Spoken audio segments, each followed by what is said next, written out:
Konami's grand re-entry into AAA gaming has been long anticipated, and Metal Gear Solid Delta Snake Eater is going to be a crucial part of those plans.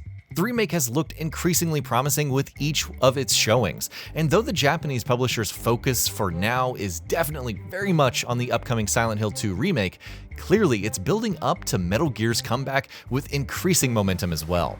Thanks to a bunch of recent hands-on previews and impressions, new details have emerged on the upcoming Stealth remake and everything new that it will bring to the table, and here we're going to go over all of that information.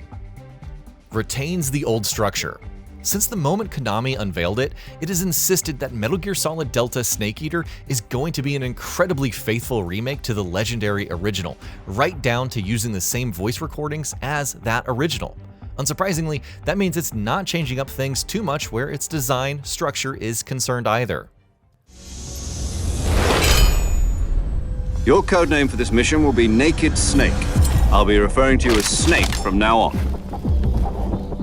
Speaking in an interview with IGN, producer Noriaka Okamura revealed that though there were some internal discussions about adopting a new open-world structure, the decision was made early on to retain the original game's framework exactly as it was.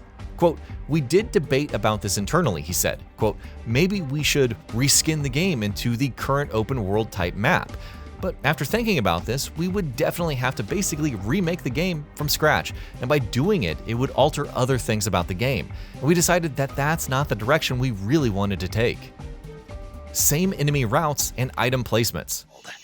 This place is a dump.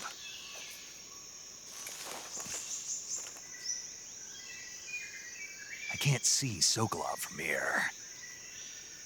The security is pretty tight.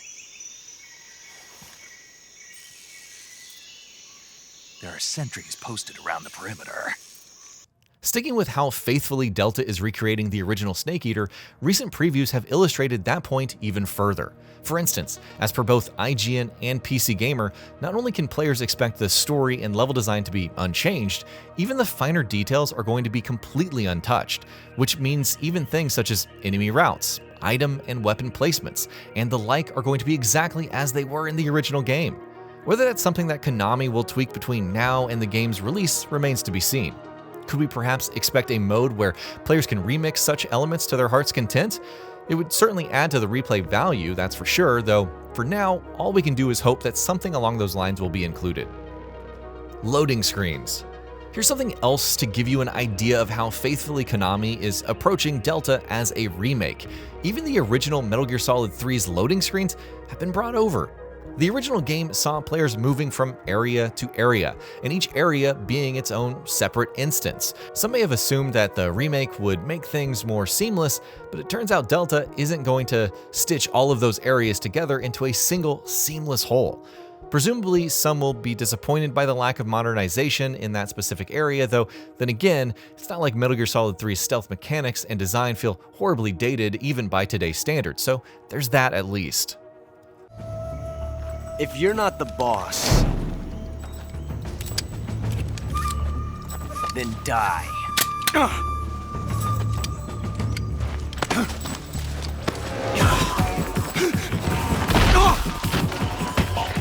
Movement. Metal Gear Solid Delta isn't making too many changes to the original game, other than on the visuals front, of course. But zooming in, there are plenty of enhancements to talk about. For instance, movement is more in line with Metal Gear Solid 5, with crouch walking, for instance, now finally being an option.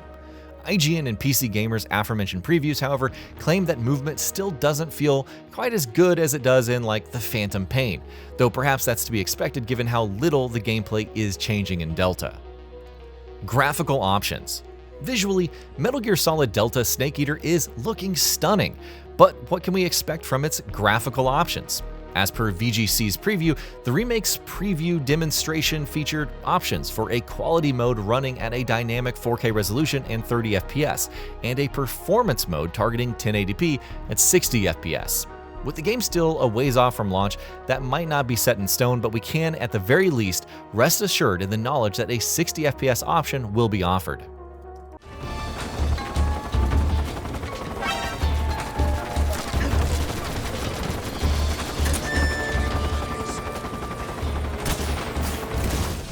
Accessibility. Quality of life improvements are clearly a big part of how Metal Gear Solid Delta is looking to modernize MGS3, and unsurprisingly, that comes with a host of accessibility options. As per the PlayStation blog, that includes options to change visual elements such as the reticle and color correction, and being able to change the inputs tied to managing weapons and equipment, having the option to not have to hold down a button while grabbing foes, and more. Compass. Caught by Push Square's preview, Metal Gear Solid Delta Snake Eater is introducing an entirely new item in the form of the compass, and it does exactly what you'd think. Serving as yet another quality of life upgrade, if you have the compass equipped, your HUD will start displaying the direction that you need to head for your next primary objective. Presumably, that will make navigation much easier, especially when players are backtracking through these locations, which is something that you obviously do a fair bit in Metal Gear Solid 3. Codec Quick Dial. Let's stick with the upcoming remake's quality of life improvements a little bit longer, because that is clearly the area Konami has poured the bulk of its efforts into. Another tweak in the remake that players will appreciate is the new Quick Dial option for your codec, specifically one that lets you instantly save the game.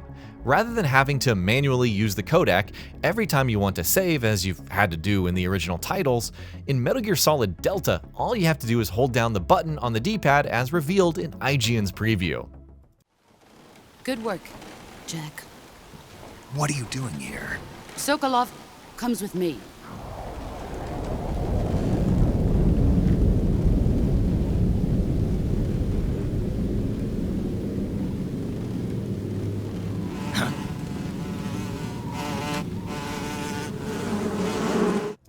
Camo Quick Select.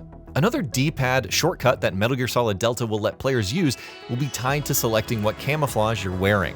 This was, of course, a crucial part of the gameplay experience in the original Metal Gear Solid 3, but unlike in the original, where you had to manually sort through all of the different options in the menu each time you wanted to change your camo, in Delta, you can just hold down the up button on the D-pad to bring up all of your camo options instantly. More quality of life improvements. Sorting your backpack and selecting your active equipment is also looking like it's going to be much less of a hassle in the upcoming remake than it was in the original. As pointed out by Push Square, for instance, any time that you acquire a completely new weapon or item in Delta, the game will now flash an on-screen prompt to instantly add it to your quick select list. This will hopefully mean less scrolling through menus and more focusing on the actual action on screen. And that'll be about it for this one. If you guys like what we're doing at Gaming Vault, please consider subscribing to our channel, and I'll see you guys on the next video.